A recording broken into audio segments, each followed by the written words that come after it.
श्री कृष्ण कन्हैया लाल की जय। श्री निजानंद स्वामी की जय। श्री प्राणनाथ प्यारे की जय।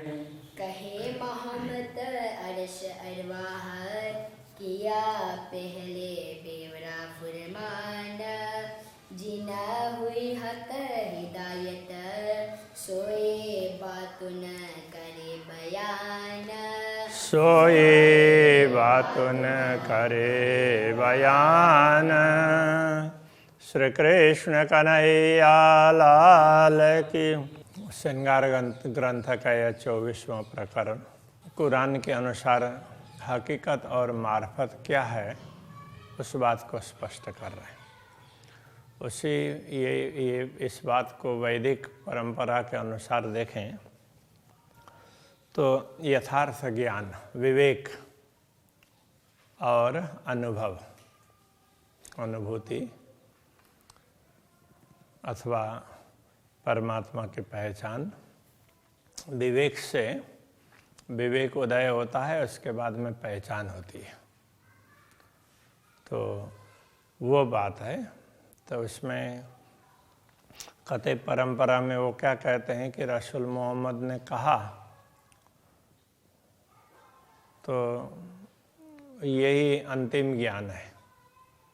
जबकि प्राणनाथ जी ये समझाना चाह रहे हैं, देखो जो रसूल ने नहीं कहा, रसूल को कहने के लिए नहीं बोला था, वो बात हम कह रहे हैं, उस बात को तुम सुनो। सोई कहूँ हकीकत मार्फत जो रखी थी गुज रसूल। रसूल मोहम्मद ने जिस बात को गुप्त रखा, खुदा ने उनको बोला था कि कुछ बातें अभी नहीं बताना, बाद में बता देंगे। तो वो बात मैं स्पष्ट कर रहा हूँ। वास्ते अरस रूहन के जिन आवे आखर भोला, वो इसलिए कि परमधाम की आत्माओं के लिए ये बता रहे हैं, जिन जावे आखर भोला। वो जब उनकी आत्मा जागृत होगी तो जागृत होने में कोई भूल ना करे। तब जागृत होने का समय आ गया है, तो जागृत होना जो हो जाना चाहिए, सब सचेत रहें, उसमें भूल ना करें। इसके लिए फिर के बनी असराइल हुए पीछे मूसा महतर। बनी असराइल, असराइल इसराइल, इस तरह से वो उच्चारण में थोड़ा थोड़ा फर्क है। कोई असराइल कहते हैं, कोई इसराइल कहते हैं। तो बनी बोलते हैं वंशज। तो असराइल के वंश में फिरके हुए, अलग अलग समूह में बट गए। तो वो उसी वंश में हुए पीछे मूसा महतर। बाद में आकर के इस्राएल से कई पीढ़ियों के बाद में तो उस वंश में मूसा वो महतर हुए। तो महतर बोलते हैं तो अग्रज अथवा उसका उनके नायक, विशेष शिरोमणि बने।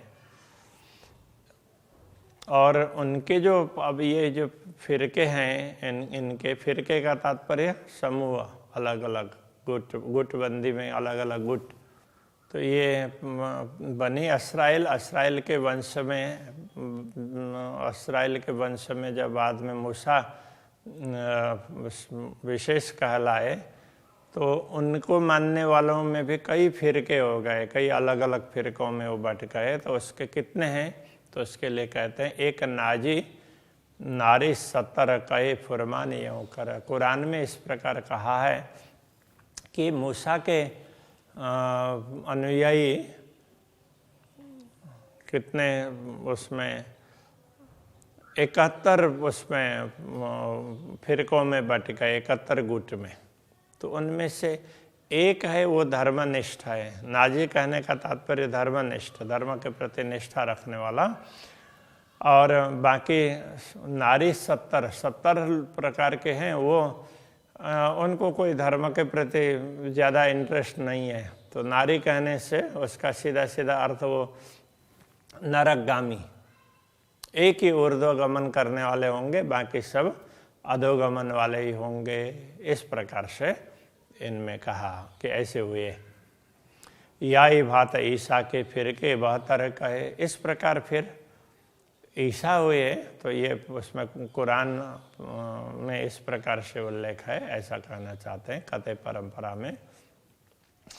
तो इसी प्रकार तो ईसा के क्या हुए, या ही भात ईसा के फिर के 72 कहे। 72 फिरके हो गए, एक बढ़ गया, उनसे भी आगे बढ़ गए। तो उन 72 में एक नाजी 3 में हुआ, उनमें से एक ही नाजी ऊर्ध्वगामी और नारी 71 भये। तो शेष बाकी 71 हैं वो सब अधोगामी हुए हैं। 73 फिरके कहे मोहम्मद के 72 नारी एक नाजी। फिर रसूल मोहम्मद ने ये भी कहा कि मेरे अनुयायी भी 73 गुट में बट जाएंगे, तो उनमें 72 तो अधोगामी होंगे और एक ही ऊर्ध्वगामी होगा, ऐसा करके कहा। नारी जलसी आग में, तो जो अधोगामी होंगे वो सब नरक की अग्नि में जलेंगे। नाजी हिदायत है कि एक ही ऊर्ध्वगामी समूह होगा, वो परमात्मा की हिदायत उनके मार्गदर्शन के अनुसार चलेगा।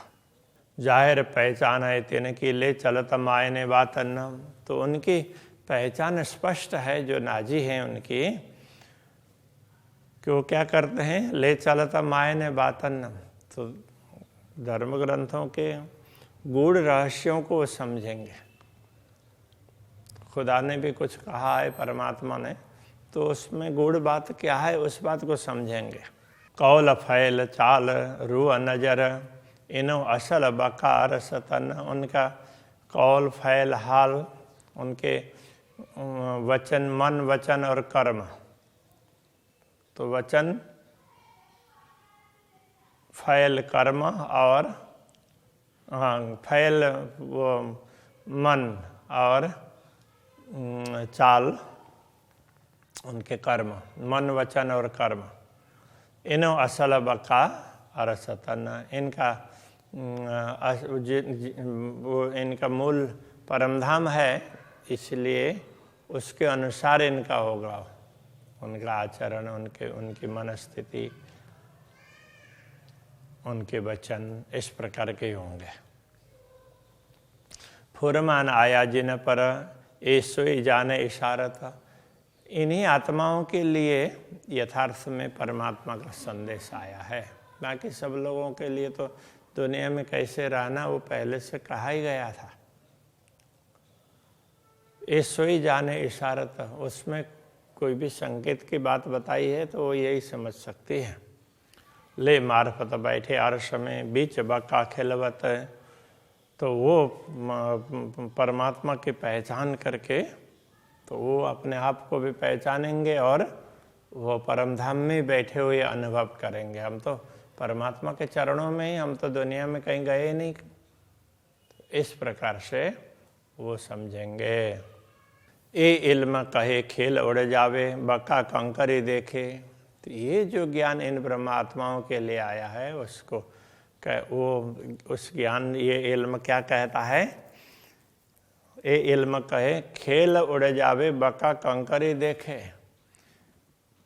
तो यदि अखंड की एक छोटा सा कण भी हो, उसके समक्ष ये दुनिया का खेल तो कुछ भी नहीं है। ये तो उस एक कण के समक्ष भी उड़ जाता है।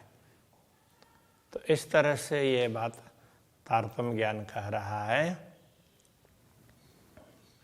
तो अरस रूहों की नजरों ख्वाब रहे क्यों कर, तो ब्रह्मात्माओं की दृष्टि में फिर ये स्वप्न कैसे रहेगा, तो रह ही नहीं सकता ना। तो मोमिन तन में हुकुम फैल करे लिए रूहल हुज्जत, तो ब्रह्मात्माओं के शरीर में क्या है कि वो पूर्ण ब्रह्म परमात्मा का आदेश काम कर रहा है, इसलिए वो ब्रह्मात्मा होने का दावा करके तो वही आदेश दुनिया में आया है। उसने ही ये अलग अलग शरीर धारण किए और ब्रह्मात्मा को नाम लिया है। तो वास्तव में तो ब्रह्मात्मा तो दुनिया में आती नहीं है, ये कहना चाह रहे हैं। वास्ते आदि रोहन के ए हके करी हिकमत है, तो श्यामा जी और ब्रह्मात्माओं को खेल दिखाने के लिए और अपना प्रेम किस प्रकार से महत्वपूर्ण है वो समझाने के लिए पूर्ण ब्रह्म परमात्मा ने ये बड़ी कुशलता से इस प्रकार की घटना घटाई है। तो कया रस दिल मोमिन, तो ब्रह्मात्माओं को इसीलिए धाम हृदया कहा है। ना मोमिन जुदे अरस से, परमात्मा परमधाम से अलग तो हो ही नहीं सकती। पर ये जाने अरवाह अरस की जो करी वेश कहा कैल में, किंतु इस रहस्य को परमधाम की आत्मा ही जान सकती है कि जो ब्रह्म ज्ञान तारतम ज्ञान से संदेह रहित बनी है, उनको ही ये सब पता चलता है। बशरी मलकी और हक की तीन सूरत मोहम्मद कीजिए। रसूल मोहम्मद ने ये कहलाया था कि खुदा का काम करने वाले मोहम्मद हैं, उनके भी बशरी मलकी और हक के तीन प्रकार के स्वरूप होंगे। ये तीनों सूरत दे शायरी आखिर अरस देखा भी, ये तीनों ही इन परमात्माओं को साक्षी देंगे और अंतिम में जो स्वरूप प्रकट होंगे वो क्या करेंगे, तो वो परमधाम को दिखाएंगे, वो स्पष्ट करके समझा देंगे। रूहों हक अरस नजरों हुक्म नजर खेल माही, रूहों के ब्रह्मात्माओं के दृष्टि तो परमधाम में है, किंतु हुक्म नजर खेल माही, श्री राज्य के आदेश की दृष्टि दुनिया में है, इसलिए उसके कारण ब्रह्मात्माओं की दृष्टि भी दुनिया में पड़ी है। अरस नजीक रूहों को खेल से इत धोखा जरा नाही, जो परमधाम इस खेल में रहते हुए भी ना ब्रह्मात्माओं के लिए तो परमधाम दूर नहीं है। ये तो धोखा जरा नहीं, इस बात में कोई भी संदेह नहीं है। तो हक सेहरग से नजीक कोई जाने न दुदन ने भी ना, तो इसीलिए ये कहा कि परमात्मा से अत्यंत निकट तो यही परमात्माएं हैं। ये स्थिर ज्ञान ब्रह्म ज्ञान के बिना, तारतम ज्ञान के बिना दूसरा कोई इस बात को समझ नहीं सकता। तो हक सेहरग से नजीक कोई जाने न लुदन्नी बिना, परमात्मा तो प्राण नाली से भी निकट होते हैं ब्रह्मात्माओं के, किंतु जब तक तारतम ज्ञान प्राप्त नहीं होगा तब तक इस रहस्य को समझ नहीं सकते। ये लिखा फुरमान में यूं ही रो अल्लाह कहे वचन, इस प्रकार की बात कुरान आदि ग्रंथों में बताई है। और सदगुरु श्री देवचंद्र जी महाराज प्रकट हुए, उन्होंने इस बात को और स्पष्ट करके समझा दिया। ज्यों ज्यों होवे अरस नजी का खेल, त्यों त्यों होवे दूर, तो जैसे जैसे परमधाम निकट होने लगेगा तो परमधाम के तरफ दृष्टि जाने लग जाएगी, वैसे दुनिया के प्रति की दृष्टि है वो कम होती जाएगी, दूर होती जाएगी। यूँ करते छुटिया खेल नजरों, ऐसा करते करते खेल के प्रति जो दृष्टि है दुनिया के प्रति ये छूटने लग जाएगी। तो रूहें कदम ताले हजूर, तब परमात्माओं को अनुभव होगा, अरे हम तो पूर्ण ब्रह्म परमात्मा के चरणों में तो बैठे हैं, हम तो कहीं यहाँ दूर है ही नहीं, ऐसा अनुभव होगा। नजर खेल से उतरती देखिए, त्यों अरस नजीक नजर, जैसे जैसे नश्वर खेल से नजर हटती जाएगी तो ऐसे ऐसे परमधाम दिखता रहेगा, नजीक दिखेगा। यूँ करते लैल मीटी रूहों, ऐसा करते करते ब्रह्मात्माओं के समक्ष अज्ञान की रात्रि मिट जाएगी। दिन हुआ अरस फजर, तो ये परमधाम दिखने वाला दिन हो जाएगा। तो फजर तो वो उसमें कहते परंपरा में फजर की बात करते हैं कि आत्माएं जागृत होंगी तो ब्रह्मज्ञान का सूर्य उदय होगा, उसके बाद में पूरा दिन छा जाएगा, तो सब कुछ स्पष्ट हो जाएगा। तो ये ऐसा दिन आ गया है, प्रभात भी हो गया और अब दिन का प्रभात आरंभ हो गया है। ये जो देत देखाई वजूद रूह मोमिन बीच नाशुत, तो जो दुनिया में ब्रह्मात्माओं का स्वरूप दिखाई दे रहा है, जो आकृति दिखाई दे रही है, तो तो ब्रह्मात्माओं के रूह मोमिन बीच नाशोत। इस नाशोत नश्वर जगत में ब्रह्मात्माओं का स्वरूप जो कुछ दिखाई दे रहा है, ब्रह्मात्माओं की आकृति, ये दुनी जाने इत बोलता, ये बैठे बोले माहे लाहोत। तो दुनिया तो ये समझती है कि ये दुनिया में हम जैसे ही हैं और हमारी तरह से बात कर रहे हैं, किंतु ब्रह्मा आत्माएं ऐसे दुनिया में नहीं होती है। उनका भाव तो परम धाम का होता है, तो परम धाम में बैठे बैठे वो बात करती है। तो बातों न गुज लाहू तका जाहिर सब करत, इसलिए परम धाम के गूढ़ रहस्यों को भी वो स्पष्ट कर देती है। ना तो अरश बका की रोशनी क्यों होवे जाहिर एत, नहीं तो परम धाम का ज्ञान, ब्रह्म ज्ञान ये दुनिया में कैसे प्रकट होता। अर्श बक्का हमेशा की हकहादी रूहें बाहेदत, दिव्य परमधाम में, परमधाम शाश्वत है और श्री राज्य श्यामा जी और ब्रह्मात्माएं तो वहाँ नित्य लीला करते हैं। ये तीन खेल हुए जो लैल में, ऐसा हुआ न कोई कबू कित। तो ये परमधाम की ब्रह्मात्माएं और श्यामा जी के लिए इस नश्वर जगत में भी तो ये खेल हुआ है। ये खेल ऐसे खेल ना तीन तीन प्रकार के हुए, तीन खेल हुए जो लैल में। तो कुरान के अनुसार तो पहले हुद पैगंबर के समय पर, नूह पैगंबर के समय पर और क़यामत के समय पर। तो इसके लिए ब्रज रास और जागनी ये समय ऐसा है करके समझाते हैं। तो खाकी बुत कायम किए जो किया वास्ते खेल मत। तो खाकी बुत का तात्पर्य नश्वर तन। तो जिन्होंने नश्वर तन धारण किया है, तो दुनिया के जीव है उनको भी अखंड कर दिया। जो किया वास्ते खेल मत, तो ये सारा खेल, ये सारा दृश्य ब्रह्मात्माओं के लिए स्पेशल रूप से बनाया है। इसलिए तो जो नश्वर तन है उनको भी अखंड कर दिया। इन नश्वर शरीर के द्वारा की हुई लीलाएं उसको भी अंकित कर दिया, अखंड कर दिया। रूहों पट दे बक्का बुलाए के दे 14 तबकों वेचता। तो अब तो ब्रह्मात्माओं को तो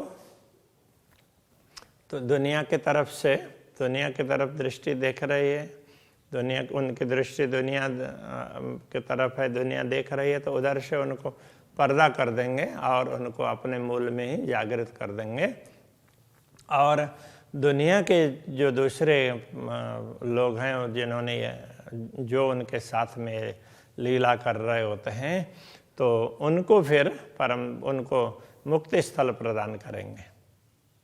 14 लोग के अन्य लोगों को सिफत करेंगे, सब कोई दुनी भिस्त कीजिए। तो ये बहिष्त की दुनिया है, तो वो जो भी होंगी बहिष्त में जाने वाली, तो वो सब ब्रह्मात्माओं की महिमा गाएंगी। हक हादि रूहें बाहे दत्ता भिस्त हुई इन वास्ते। तो यथार्थ में श्री राज्य श्यामा जी और ब्रह्मात्माएं वो तो अद्वैत स्वरूप में है। तो हादि और रूहें श्यामा जी और ब्रह्मात्माएं पूर्ण ब्रह्म परमात्मा के अद्वैत स्वरूप में हैं, और उनके लिए ही भिस्त हुई इन वास्ते। तो उनके लिए ही दुनिया के जीवों को भी मुक्ति स्थल प्रदान किया है। तो ये कथय परंपरा में जैसा समझाया है उसका रहस्य स्पष्ट कर रहे। अर्श रूह कविना ना रहे बिरह न सके एक छिन्न। परमधाम की आत्माएं तो पूर्ण ब्रह्म परमात्मा के बिना नहीं रह सकती, एक क्षण के लिए भी वो विरह सहन नहीं कर सकती। जब एलमे हुई अर्श बेशकी रूहें रहे न बिना वतन। जब ब्रह्मज्ञान प्राप्त होने के बाद में उनको परमधाम के विषय में पता चल गया, तो फिर ऐसी आत्मा अपने घर के बिना दुनिया में रह नहीं सकती, दुनिया को अपना घर मान करके नहीं रह सकती। जो कदी मोमिन तन में हुक्म, तो हुक्म भी रहे नाही। तो यदि ब्रह्मात्माओं के इस नश्वर शरीर में पूर्ण ब्रह्म का आदेश काम कर रहा है, तो वो भी टिकने वाला नहीं है, वो भी तो इसको छोड़ करके जाएगा। क्यों न रहे इत हुक्म, हुक्म बिना क्यों फिरता। अब ये हुक्म यहाँ क्यों रह रहा है? तो दूसरा हुक्म होगा तभी तो पहले वाला हुक्म लौटेगा ना। तो इसलिए तो दूसरे हुक्म की प्रतीक्षा में वो हुक्म रहा है। अब दूसरा आदेश होगा तो फिर जो आदेश होगा उसके अनुसार काम होगा। तो इसलिए हुक्म बिना क्यों फेरता? जब दोबारा आदेश नहीं आएगा तब तक वो कैसे लौट पाएगा? इसलिए वो यहाँ पर रह रहा है। हुक्म आया तन मोमिनो लई अरस रूह हुज्जत। तो ये श्री राज्य का आदेश है, ब्रह्मात्मा होने का दावा करके दुनिया में आया। ले इत लज्जत अरस हक की, और यहाँ रह करके भी पूर्ण ब्रह्म परमात्मा का और परमधाम का अनुभव करके वो स्वाद ले करके क्यों हुक्म रह सकता? फिर वो भी यहाँ दुनिया में कैसे रह सकता है? उसने भी तो ब्रह्मानंद रस को चाख लिया। श्री कृष्ण कन्हैया लाल की जय।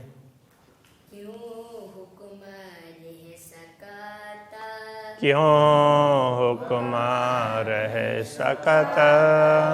हुक्म आयतन मोमिनो, हुक्म आया तन मोमिनो, लई अरश रूह हुज्जत, लई अरश रूह हुज्जत, ले इत लज्जत अरश हक की, ले तलज्जत अरस हक की, क्यों हुक्म रह सकता?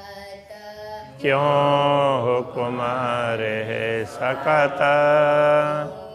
हुक्म रह सकता? क्यों हुक्म रह सकता? कृष्ण कन्हैया लाल की जय।